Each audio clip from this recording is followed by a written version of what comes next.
kalmıştı. Ben hep bakıyordum. Baktım ki kaç dakika geçmiştir.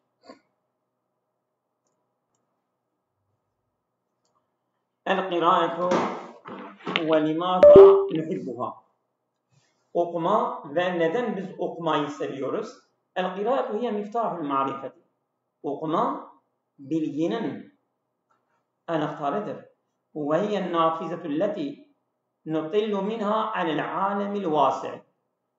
O geniş dünya üzerine uzanan bir penceredir.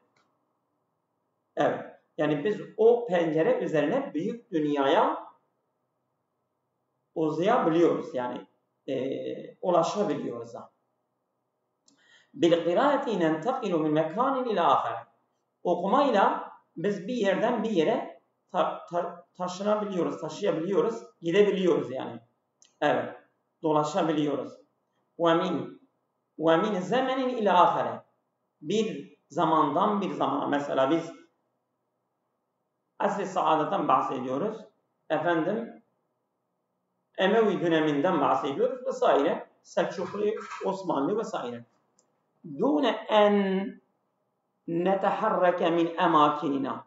Biz yerimizden hareket etmeden okumayla, sadece okumayla biz bu şeyleri yapabiliyoruz.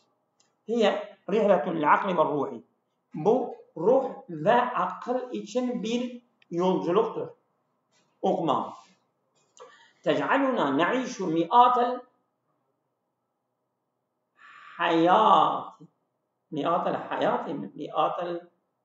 Yani bu ibare bana göre doğru değildir mi? Yani yüzlerce yani hayatı biz yaşamış oluyoruz.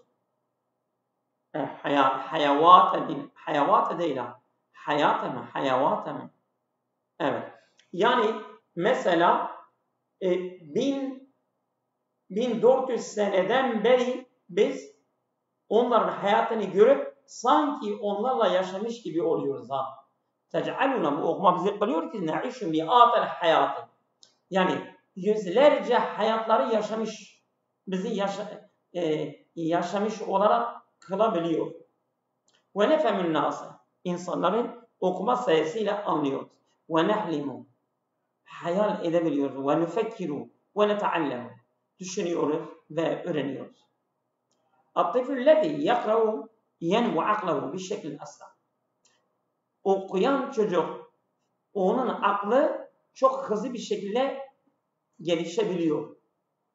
Ve yasba'u ekseru zekâ, ve daha çok zeki olabiliyor. Ve afdalun fit ta'biri, ve ifade etmesine daha güzel olabiliyor.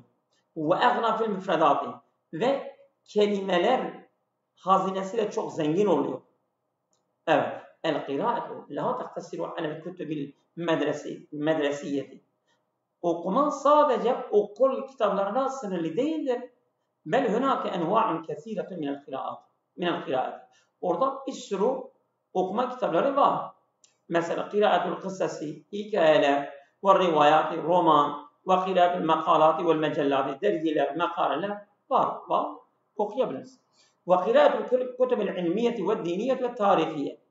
Tarihi, dini, ilmi kitapları okuması da var, okuyabiliriz. Kullu nev'in min hazil kıraati yefte'u lena bâben muhtelifen min ebâbil ma'rifet. Bu okumaların hepsi evet farklı bilgi kapıları önümüzde açıyor. Minel eşyâil cemîleti bil kıraati. İşte okumadaki en güzel şeylerinden nedir? Enneha la tahtacu ila malin kesîr. Çok mala da muhtaç değildir. Yani illa mesela eskiden sadece zengin insanların çocukları okuyabiliyormuş. Hatta mesela Resulullah döneminde Emeviler çok zenginmişler. Hep katipler genelde onlardanmış. Çünkü okuma yazmaları onlar biliyor. Yani mesela eskiden ancak zenginlerin çocukları okuyabiliyormuş. Ama şimdi öyle değildir. Herkes okuyabiliyor. وَلَا اِلَى مَكَانٍ خَاصٍ. Yani illa sen özel bir yerde olsan okuyabilirsin. Her yerde yani özel bir mekana da muhtaç değildir. Yumkinu en nakra fil beyti. Evden okuyabiliriz. Fil medresede, okulda, fil hadikati, bahçede, o fil hafileti. Otobüste de yolculuk yaparken de okuyabiliriz. Ve yumkinu en nakra minel kutubil varakiyeti. Bu yaprak kitapları okuyabiliriz. Ev minel hatifi, telefonda, ev minel hasub, bilgisayarda. El mühim ve en nakra. Önemli olan bizim okumamızdır. Varakiye, yaprak. Yapraklı. Yani mesela ondan sonra telefon geliyor. Yani bunlar manyetiktir. Bunlar da yaprak. Yaprak olarak yani gazete vesaire yani mesela materyal. Evet. Ve en nakra ve en nuhibbe el kıraat. Yani önemli olan okumamızdır ve okumayı sevmemizdir. Ve en nuhassela vakten kulle yevm.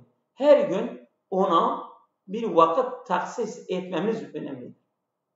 Okuma budur. Evet geçiyoruz. At-taqatul müteceddide. Bu yenilebilen enerji ki misü şemsi ve riyahi. Güneş ve rüzgar gibi. Bunların enerjileri vardır. At-taqatul müteceddide hiye taqatun nahsulu aleyha minet tabiati. Evet.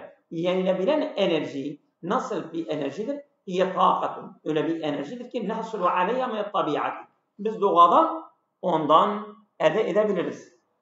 Evet. Dune en tenfüde. Tükenmeden biz onu elde edebiliriz. Ve dune en tedurral bi'ete. Çevreye zarar vermeden ve tüketilmeden doğadan ondan elde edebiliriz. Min ehemmi hazıl mesadir. İşte en önemli bu yani yenilebilen enerji kaynaklarından en önemli kaynakları eşşemsü güneş. Güneş enerjisi. Diyorlar ya. Ve riyahi, rüzgar, vel ma'i, su, vel hararetil cevfiyeti.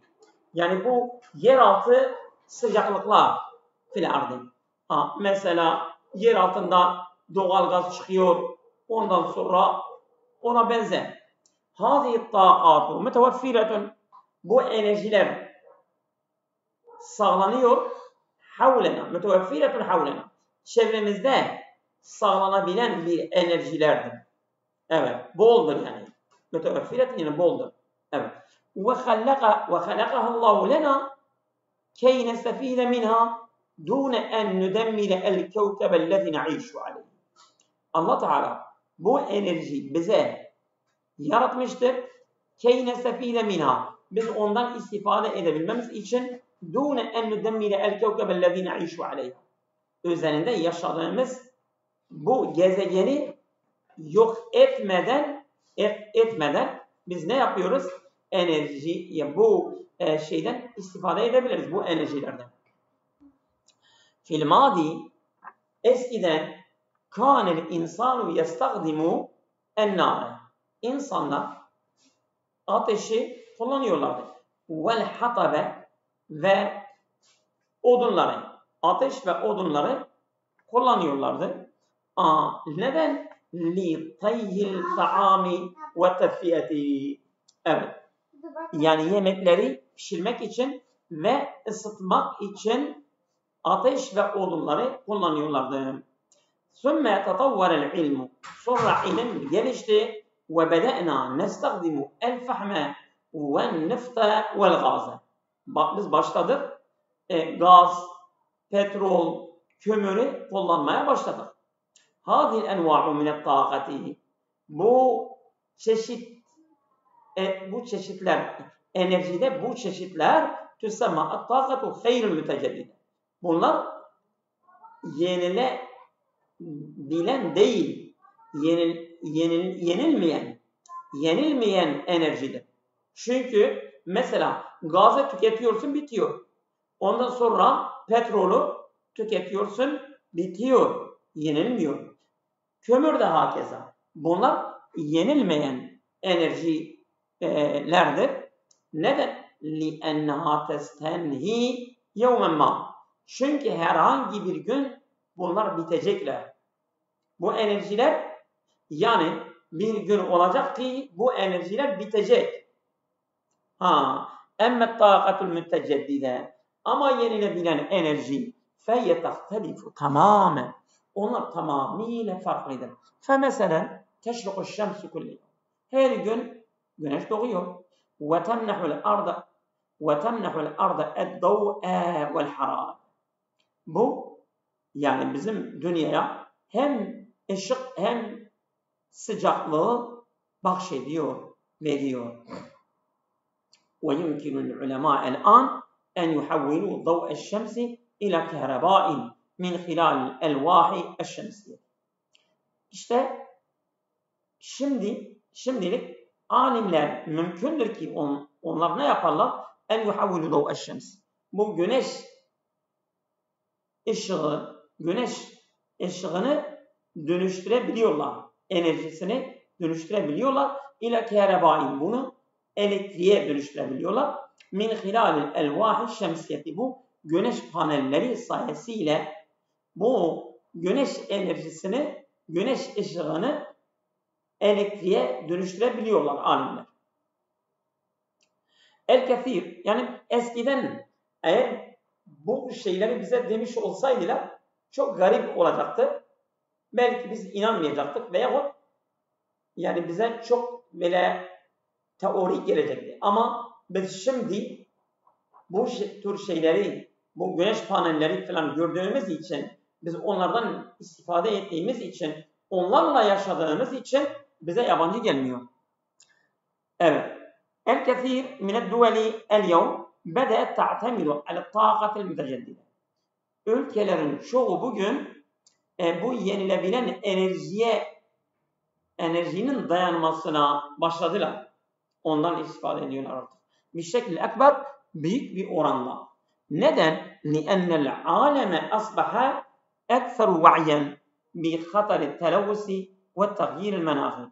Çünkü dünya artık daha fazla bilinçli oldu ki bu kirlilik ve iklim değişikliğinin ne kadar tehlikeli olduğunu bilincine varmışlardır.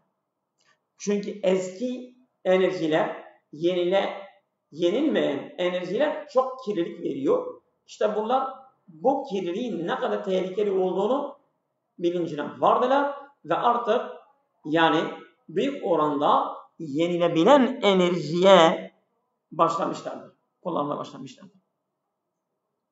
Fil müstakbel gelecekte minel mutavakka en tasbih et-taqatu el-mazdarur reisiyyu lil-kehraba fil biyuti vel medaris vel mesani'.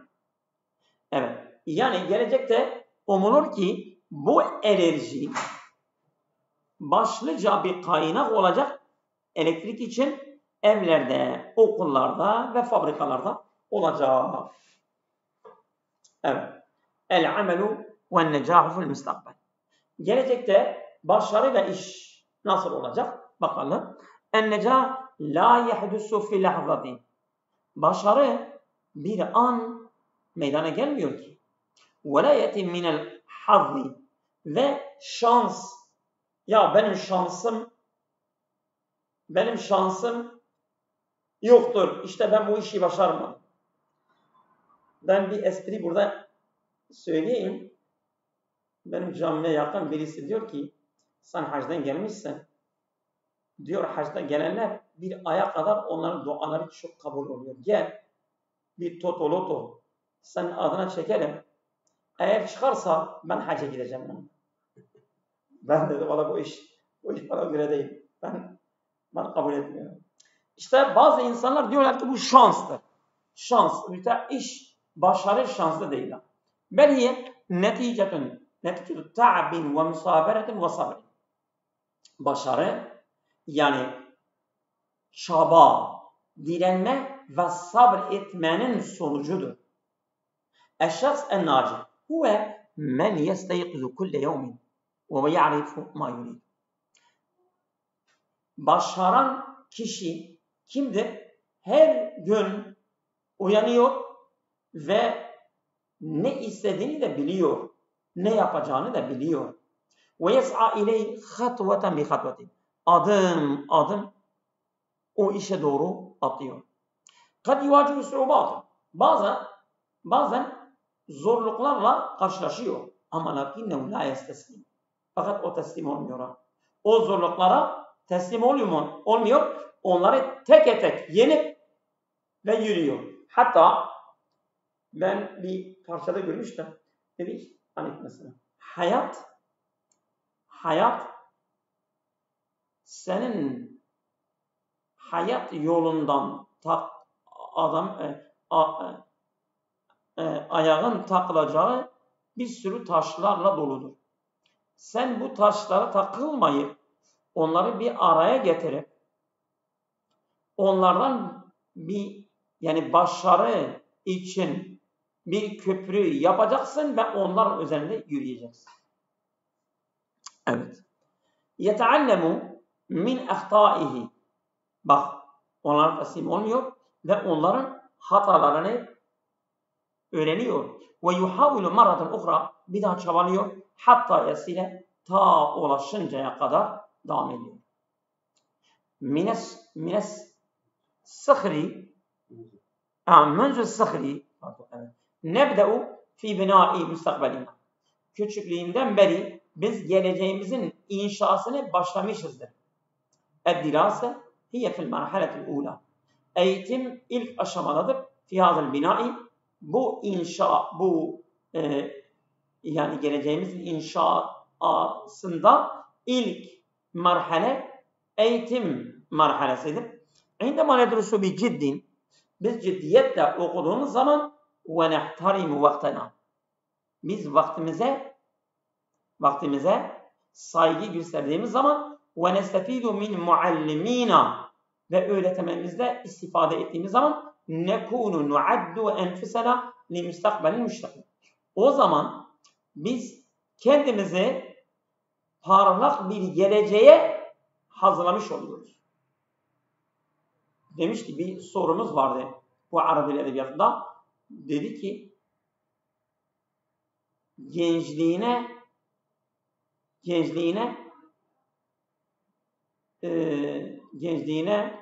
yazık eden ihtiyarlık da ona yazık eder. Gençliğine yazık eden onun ihtiyarlığı da ona yazık eder. Lakin el-necah la yani fakat el-husul ala derecatin aliyetin ev vazifetin kebiret. Fakat başarı bu demek değildir. Fakat el-husul ala derecatin aliyetin yüksek bir dereceyi elde etmek ev vazifetin kebiretin büyük bir vazifeyi elde etmek başarı bu değildir. El-necah el-hakiki huve en nuhibbe ma na'mel. Biz yaptığımız işi sevmektir. Bu en gerçek başarı budur. Ve en na'mele bi ihlasi, samimiyetle çalışmaktır. Ve en nekhdime hayrena bis sıdkı. Samimiyetle başkalara hizmet vermektir.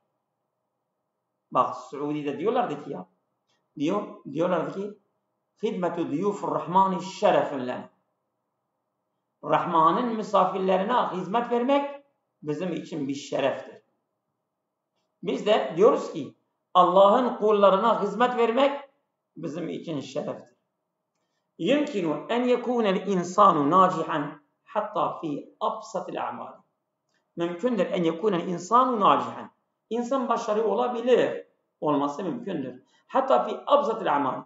En basit bir işte de başarılı olabilir. Çünkü kendi işini seviyor. Kontra boyacılığını yapıyor ama işini seviyor. Çok güzel yapıyor. Bu adam başarmıştır.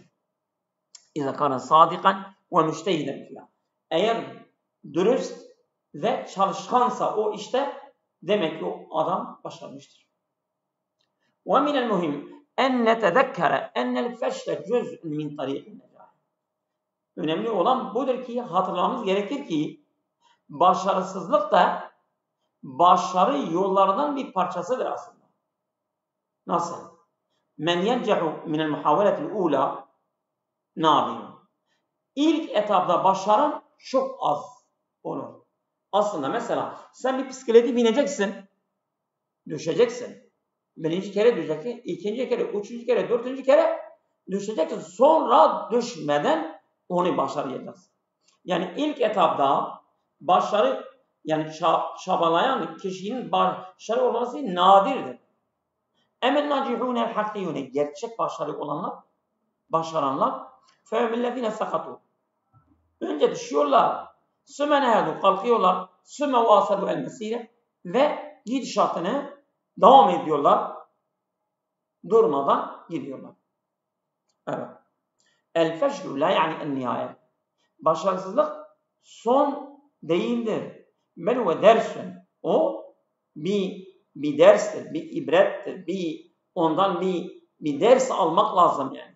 Evet. Ve miftahun cedidun neftehu bi baben ahare. Ve yeni bir anahtardır ki biz onunla başka bir kapıyı açacağız. Yani durmayacağız orada. Evet. Burada okuyalım. Ni'metül emani. Güvenlik nimeti. Güvenlik büyük bir nimettir. Evet. El-emanu huve a'zamu ma yumkinu en yuş'ira bihel insanu fi hayatihi. İnsan hayatındaki fark etmesi mümkün olan en büyük nimet güvenliktir. Aman.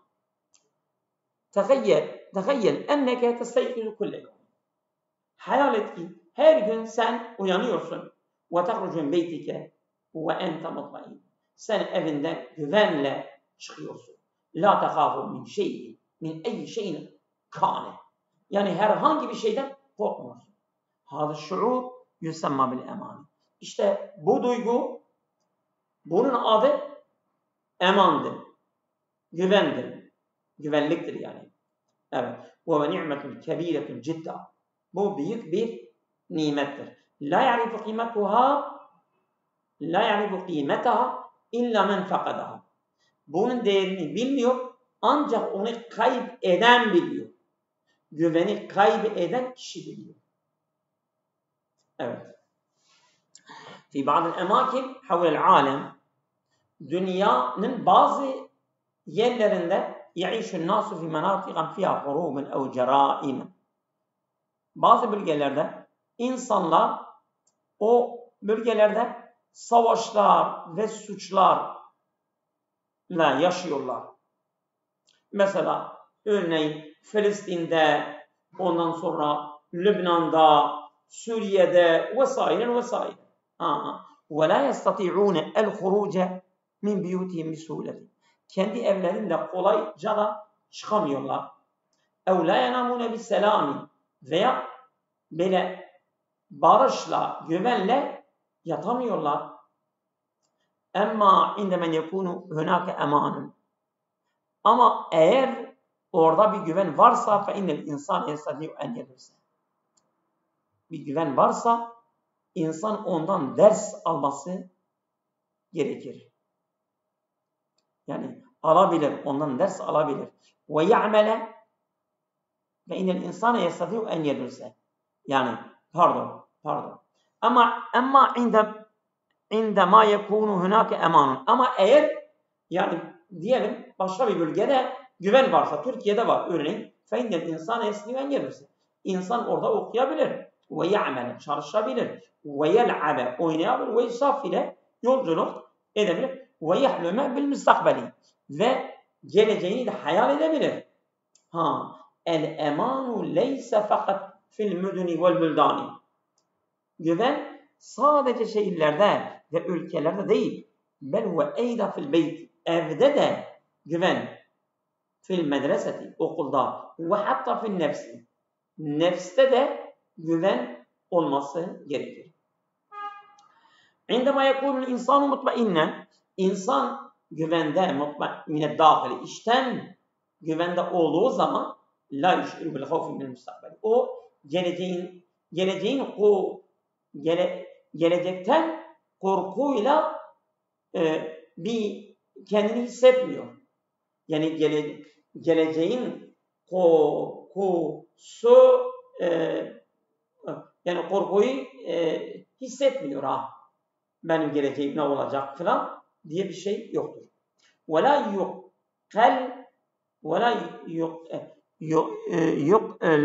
يُقْلَقُ مِنْ كُلِّ شَيْءٍ herhangi bir şeyden tedirgin değildir. فَاِنَّهُ يَعِيشُ رَاحَةً دَاخِلِيَّةً تَجْعَلُهُ سَعِيدًا çünkü o içten bir rahatlıkla yaşıyor ve bu iç rahatlığı onu mutlu kılıyor. لِذَٰلِكَ يَجِبُ اَنْ نُحَافِزَ عَلَى الْاَمَانِ bunun için güveni korumamız gerekir. Güvenliği korumamız gerekir. لِيَنَّهُ اَسَاسُ الْحَيَاةِ الطَّيِّبَةِ çünkü güzel hayatın temeli güvendir. Evet. Yeter mi? Evet hocam, yeterli.